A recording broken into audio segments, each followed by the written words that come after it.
she looked at me, like she already knew my secret.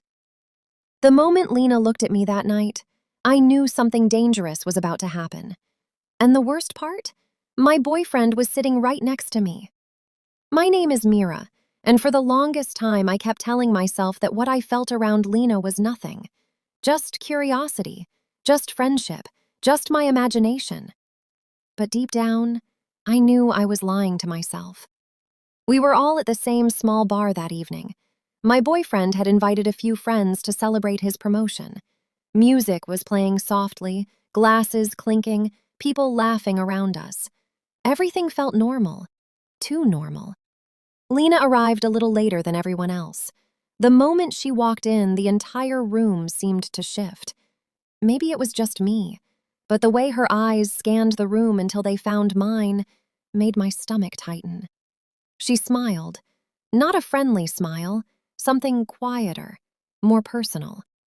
My boyfriend waved at her. "Lena, over here!" She walked toward us, confident as always. When she reached the table, she hugged him first. Then she turned to me, and suddenly I forgot how to breathe. Her arms wrapped around me for just a second longer than necessary. "Hi, Mira," she whispered. Her voice was warm, soft, dangerous. The evening went on like any other night.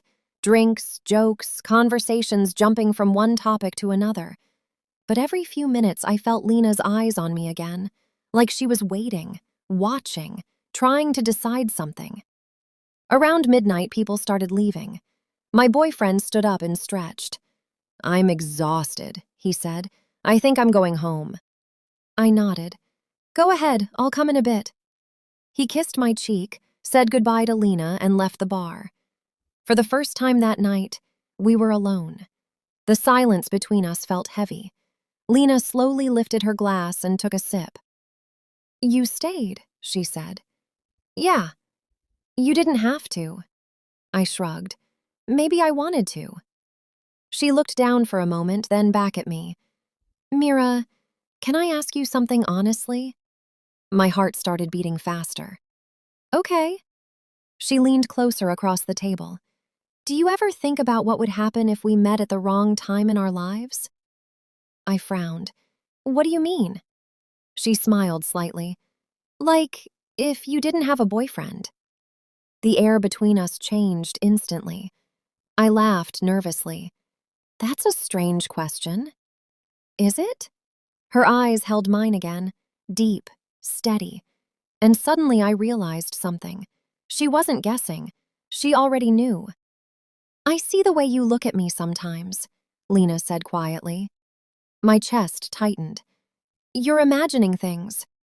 "Am I?" She stood up slowly and walked around the table until she was standing next to me. Too close. Close enough that I could feel the warmth of her shoulder brushing mine. "Mira," she whispered, "tell me I'm wrong." I opened my mouth, but no words came out, because the truth was, she wasn't wrong. Lena gently touched my hand on the table, just for a second, but it felt like electricity. "You should go home," she said softly. "Yeah, I probably should."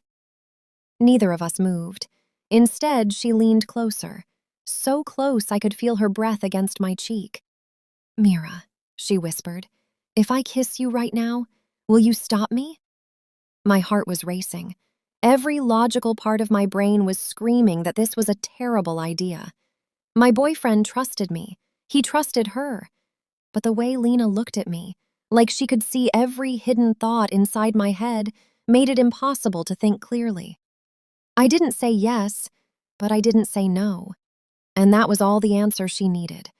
Her lips touched mine slowly, soft at first, careful, then deeper. For a moment, the entire world disappeared. Just the warmth of her hand on my neck, the quiet music from the bar, and the terrifying realization that this wasn't just a mistake. This was something we had both been avoiding for a very long time.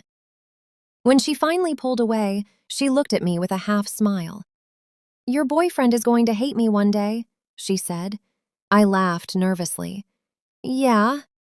Then she leaned close again and whispered something that made my heart skip. Unless, she said, this becomes our secret. And somehow, I already knew it would.